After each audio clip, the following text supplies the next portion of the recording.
Hello everyone, my name is PolishLynx. Welcome back to Serafina's Saga. Let's continue! Hey, I think that's her house up ahead. Your friend is a she? I've never met another woman before, except for my frightening encounter with Bellatrix. The prospect would be exciting if I hadn't already had enough excitement to last me for months. Yeah, and I suppose I should warn you. Valerie can be a little strange. Valerie. Strange? Any person is strange to me. I don't know what normal is really. True, you really don't get out much, do you? Nicholas! You arrive like medicine after several days of illness. Yeah. And what have you brought me? Valerie, this is Fair Valerie. Does she come from beyond the horizon where loves break and dreams fly? Yeah.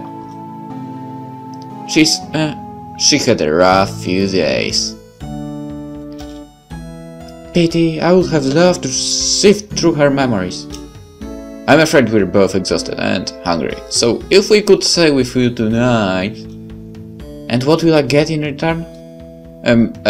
I have some money and gold. Yeah, of course, the hillsides and drowning in money and gold. Can you give me a joy? Can you give me assistance? Valerie is indeed a strange woman, as far as I can tell. But as I look around her large plot of land, I see that she is indeed in need of assistance. Her crops wither and die under the glaring sun. Whatever she's trying to grow, she's certainly not succeeding. I can't help you with your crops. Can you now? I'm very good at tending plants, that's what Papa tells me anyway. By the look of your field, you need to sieve the soil, maybe throw in a few largy worms. You want me to put worms in my soil? Those things eat roots. Yeah, they eat dead roots, or rotting ones, like those in your field right now. After the larvae digest the root, they excrete useful nutrients. They also ward off the other parasites. You bring me knowledge. I know knowledge. I like knowledge, but how did you acquire it? Tell her it's none of her business. Tell her the truth. What should I do? Come on, guys. Should I keep myself with the truth? Or should I lie? Okay, tell her the truth. Hey, I just learned, I suppose. I've grown many plants in the jungle. In the jungle, you say?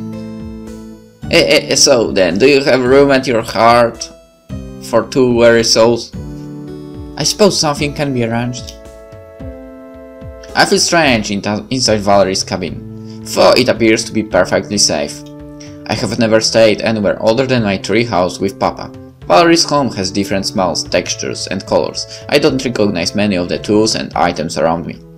I don't particularly like the food we eat, except for some juicy fruit. The rest of it is more stale bread. But I don't say that aloud. Papa may not have let me interact with humans, but he still taught me some manners. Valerie, meanwhile, keeps staring at me like a tiger cub, who has no interest in killing its prey, just tossing it around a while. How do you like the food? It's delicious. I can't thank you enough, Valerie. But Valerie ignores Nikolaus and just keeps staring at me. Var, what do you think of the food? Forcing down a gulp, I realize I have little choice but to answer.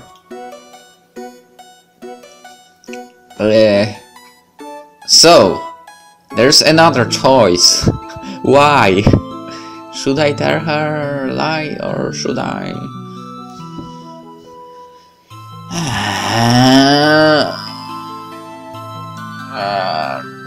I'm a woman, she's a woman, but normally I would say this. I feed you both vitals, and in return you feed me lies. How? How the hell? How very disappointing. Hey, I was just trying to be polite. Why be polite if that means disregarding the truth? I would throw off my dress in exchange for some tender pink freshly killed meat. You throw off your dress. Damn it, if only I had managed to catch something. I'm sorry, but I don't understand. If you both want meat so badly, why don't you catch an animal and eat it? Are you really that bad at hunting? Hunting skills aren't the problem. See, I mean fair. Outside of the jungle there aren't many animals left. No animals? How can it be? Valerie cocks an eyebrow at Nikolaos. Is she stupid? Or has she truly lived in the jungle since she left her mother's womb? Something like that. How fascinating! You really do come from a place where laws break and dreams fly. I may be from the jungle, but I've read science books and some history. I know this land should be teeming with wildlife. Once, perhaps, but ever since King Kalias took the throne, the animals have become nearly extinct. Tarsia was once home to many strange species, some of which still dwell in the jungle, but Kalias had them captured and shipped away to other countries for money. Money? I don't understand. Animals are either for food or companionship. What use is this money? You know, I've never really understood that myself. Money was useful before King Kalias reigned to exchange for goods and, you know. Gods, how can I explain anything if you don't understand money? Anyway, suffice it to say, it's not of much use anymore. Everyone has so much money, it has lost all of its value. Price of goods just keep going up and up and up, and eventually the goods themselves have started to run out. The king himself can change any metal into gold. You'd think that would be enough to satisfy him, but no, he just wants more. So the king has magical ability, sort of like Papa. What ability does your Papa have, Fire? Well, I'm afraid to keep talking with Nikolaos looking at me like that. I shut my mouth, but it's too late now. The damage is done. Valerie's stare seems to cut through me like a knife. Well, you see, you both look like fish plucked out of the water. If you want your lies to answer someone, you should weave a more beautiful web. Damn it, Valerie, how do you always know so much? I know that very little in this life is certain, but I can always depend on you to be up to some mischief. Besides, I sensed something special about this girl as soon as she arrived. I knew she was far too beautiful to be following you around for no reason of her own. Oh, come on! So then, Fire, who are you really, and who is your Papa?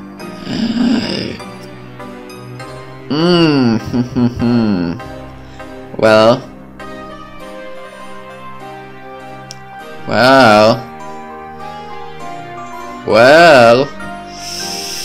Alright, tell her whatever. I do my best to explain, but it's all a bit confusing even to me. I'll help us best as I can. I'm already interested.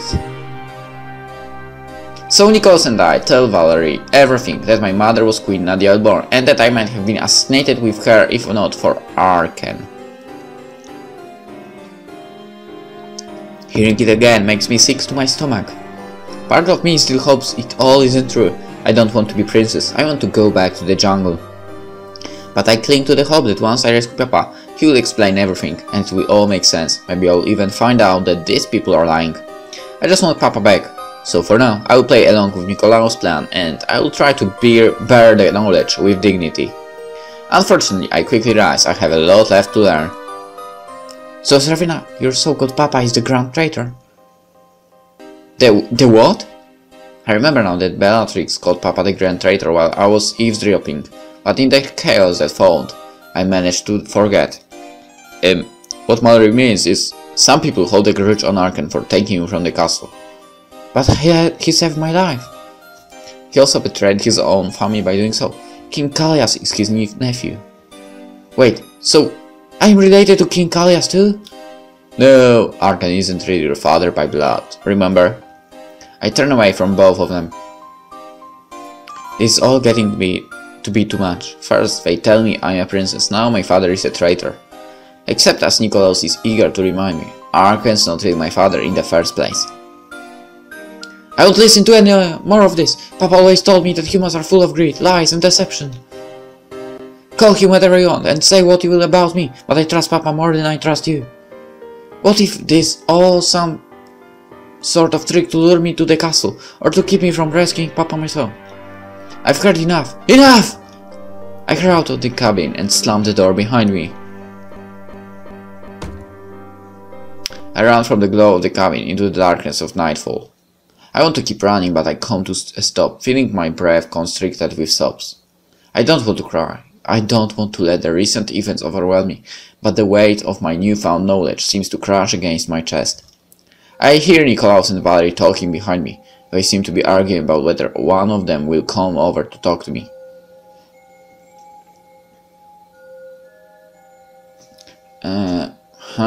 Whom would I rather talk to? So, I think actually we know him longer.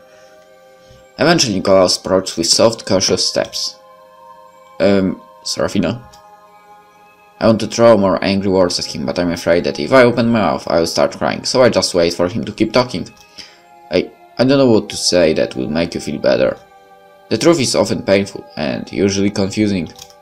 No one really knows the full truth about your past, or why everything happened the way it did, except Arken himself. Hopefully, soon, you'll have the chance to ask him about all this. I'm sure he had good reasons for the decisions he made. But I beg you not to run off on your own to rescue him. You're a tough girl, but you know nothing of politics. Nobles and politicians may not look as scary as the monsters of the jungle, but they can be 10 times worse. They will kill you slowly and painfully. On that note, I understand why you don't fully trust me yet. That's probably a good thing. It shows you're smart. Hell, I don't even trust myself most of the time. But I really do want to help you. Do you believe that much? At least.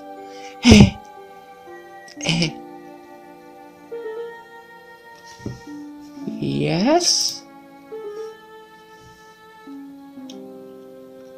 Oh right, I forgot. She said that she has that necklace. Oh, wait. What? This? No. Scandal. Oh no.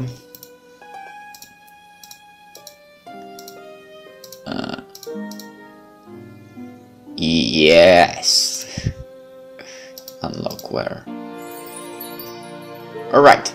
A long silence follows my confession. Nikolaus stands next to me and stares up at the moon. Finally, he speaks quietly. You know, Valerie's house is pretty small. If you want someone to keep you company tonight, maybe. I prepare to whack him over the head with my spear again, but he dodges out of the way.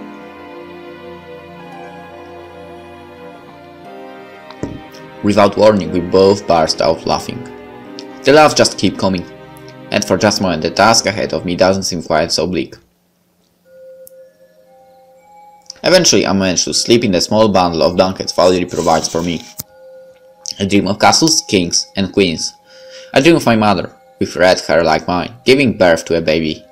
Then an assassin approaches and kills her. Serafina! Jungle princess! I awake to 2 people standing over me. My instinct is to reach for my spear, or at least it should be. For some reason I don't. I look into their eyes, and all I see is concern. I feel myself relax. Good morning. The sun waits you, jungle princess. Good morning. They both look excited about something, as if they've been awake for a while. I realize I must have slept late into the morning. Valerie and I have been discussing your disguise for Castle Crondolier. My disguise? But of course, you will need a different outfit if you hope to blend in. You must restrain white spirit and pretend to be a dull, soulless shell of flesh like most of the fools in Castle Crondolier. Well, we're not all like that. But yeah, Castle Crondolier is full of bastards who are fighting for power, that much is true. As long as you don't get in their way, you shouldn't arouse their suspicion. If any of them even suspect your identity, well, we simply can't let that happen. Most people still think you're dead, but with Arken's capture, the scandal of Queen Nadia's death will be fresh on everyone's minds. And you do a lot like her. People say she was the most beautiful woman in all of Darzia. Yeah. So, I came up with a brilliant idea. You would pretend to be an aspiring member of the Royal Guard. I have to, braggart. True. Anyway, it's a perfect cover. You won't have to talk very much or answer many questions. You will blend in with the soldiers. Wearing soldier's garb, people won't pay you much attention. You could even wear a helmet if you really want to hide yourself. Even better, new recruits spend most of their time training on the castle grounds. If you rise quickly in the ranks, you will start guarding certain areas of the castle. Working together, we should eventually find a way to sneak Arken out. How long will that take? I wish I knew. Days, weeks. It will all depend on where Arken is kept and how heavily he's guarded. If you're good enough with that spear, maybe the Royal Guard will take you in quickly. Who knows? In the end, it's a matter of chance. With luck, maybe we'll get the opportunity to rescue Arken right away. I sigh heavily. This all sounds incredibly complicated and I'm not sure I'm mentally prepared. Well then, I guess I have to change then. But I have to do it for Papa. Very well, I pretend to be a member of the Royal Guard. Excellent, then come with me, Junk Princess, I'm going to get you all dressed up. With Valyr's help, I start to put on my new clothes. I feel very self-conscious as she helps dress me. She constantly compliments my form and physique. I can't help but glow with a little bit of pleasure at such attention, but I'm even more distracted by my new attire. I've never worn anything other than a simple tunic before. I feel like a completely different person. I suppose in some ways I'm already a much different person than I was 2 days ago. Now it's simply more official. So, let's end the episode here and we'll see how she will look in the next one. Bye.